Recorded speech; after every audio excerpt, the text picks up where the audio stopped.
मैंने शादी एक फौजी से की थी जिसका नाम देशराज था और जो हिमाचल प्रदेश के पालमपुर बंदा गांव का रहने वाला है।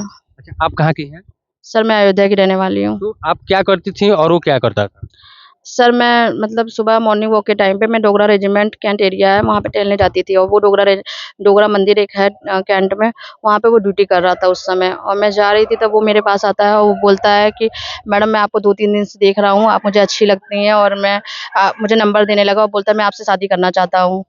तो मैंने उस टाइम पे उसका नंबर नहीं लिया और उसके बाद 2-3 दिन तक वो 3 दिन तक मेरी रिक्वेस्ट करने लगा। तो फिर मुझे लगा शायद मुझे एक बार इसको मतलब नंबर ले लेना चाहिए। उस समय मैं नहीं लाइक करती थी पर मैंने उसका नंबर ले लिया। फिर मेरी बात होने लगी उससे फ़ोन पे।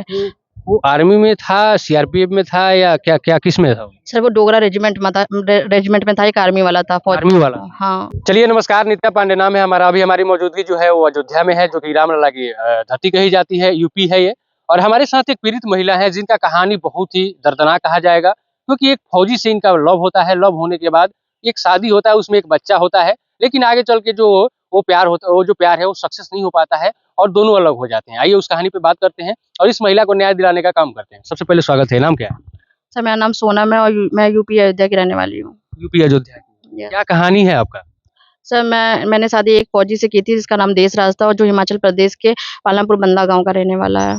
अच्छा, आप कहाँ की हैं? सर मैं अयोध्या की रहने वाली हूँ। तो आप क्या करती थी और वो क्या करता था?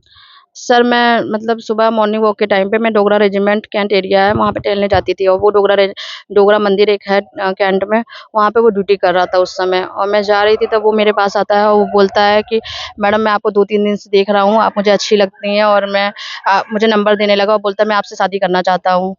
तो मैंने उस टाइम पे उसका नंबर नहीं लिया और उसके बाद 2-3 दिन तक वो 3 दिन तक मेरी रिक्वेस्ट करने लगा। तो फिर मुझे लगा शायद मुझे एक बार इसको मतलब नंबर ले लेना चाहिए। उस समय मैं नहीं लाइक करती थी पर मैंने उसका नंबर ले लिया। फिर मेरी बात होने लगी उससे फ़ोन पे। वो आर्मी में था, सीआरपीएफ में था या क्या क्या किस में था वो? सर वो डोगरा रेजिमेंट में था, एक आर्मी वाला था, आर्मी फौजी। वाला? हाँ। ठीक है, आगे बताइए। तो सर फिर हमारी बातचीत होने लगी, मैं फ़ोन नंबर ले ली। तो उसके बाद फिर मैंने एक दिन उससे कहा कि मुझे एक गुलाब का फूल दो, अगर तुम सच में मुझसे प्यार करते हो तो गुलाब का फूल ला के दो। तो वो मेरे लिए 55 गुलाब का फूल लेकर आया। तो उस 55 गुलाब का फूल यस सर। आपके लिए लेके आए? हाँ। तो मैंने मतलब मुझे भी लगा कि 55 गुलाब का फूल कहाँ से मँगा लिया मेरे लिए, मैंने एक ही बार में कहा। तो मुझे ऐसा लगा सच में मुझसे सच में बहुत प्यार करता है, तो मैंने उस दिन उसका प्यार एक्सेप्ट कर लिया था। उसके बाद फिर हमारी पहली ऐसे ही हम बात करते थे और सुबह मॉर्निंग वॉक पे मिलते थे, टहलते थे और कहीं-कहीं मतलब कहीं बैठ भी जाते थे अच्छा, साथ में। रोकेंगे आपको। जब वो आपको प्रपोज किया, उसके पहले आप शादी कर चुके थे या कुंवारे थे? कौन? आप?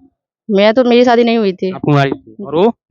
उसका तो उस समय कुँवारा ही था, वो बताया था। आपको बताया था कुंवारा था, हाँ, मैंने लेकिन उससे वो? पूछा भी था कि तुम क्या कहते शादीशुदा तो नहीं है, तुम्हारी एज ज़्यादा लग रही है। तो बोला कि मेरे ऊपर बहुत ज़्यादा ज़िम्मेदारी थी इसलिए मैंने शादी नहीं की अभी तक। उसने आपको बताया था ये यस बात। सर। ठीक है, फिर आगे क्या हुआ? तो सर हमारी बातचीत होने लगी, फिर एक दिन सुबह भी हम मिलने लगे। फिर एक दिन क्या हुआ कि उसका पोस्टिंग हो गया कारगिल में। तो सुबह फिर एक बार फिर वो बोला कि चलो अयोध्या में मिलते हैं एक बार। फिर हम अयोध्या में एक बार मिले, फिर वहाँ पे मिले तब जैसे कि पार्क है वहाँ पे हम मिले। तो फिर वो वहाँ पे बताया कि मेरे यहाँ से पोस्टिंग हो गई है कारगिल, मैं कारगिल जा रहा हूँ।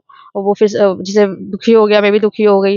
उसके बाद फिर वो फिर अब चला गया वो फिर, मैं भी चली गई। मतलब वो अयोध्या से कारगिल में चला गया ड्यूटी के लिए? नहीं, जैसे वो जहाँ पार्क था से आप डोगरा लोग चले? रेजिमेंट, हाँ, पार्क से हम लोग चले गए।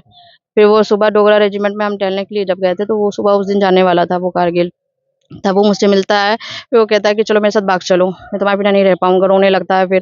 कहता है प्लीज़ मेरे साथ चलो तुम। मैं कहती हूँ नहीं मुझे शादी करनी है, घरवालों को बता के शादी करेंगे हम, मैं ऐसे भाग नहीं सकती, मेरे घरवाले ये मुझे नहीं सिखाया है। तब उस दिन वो चला जाता है, फिर वो जाता है कारगिल। कारगिल से 6-7 महीने हम बात करते हैं फ़ोन पे। वो मुझे वहाँ की फ़ोटो, वीडियो कॉलिंग पे हमारी बात होती है, फ़ोन पे हमारी बात होती है, सारी जो भी मतलब चीज़ें होती हैं सब वो मुझे दिखाता है वहाँ पे। उसकी मुझे मेरे पास स्क्रीनशॉट भी है जो वीडियो कॉलिंग हमारी होती है उसके साथ।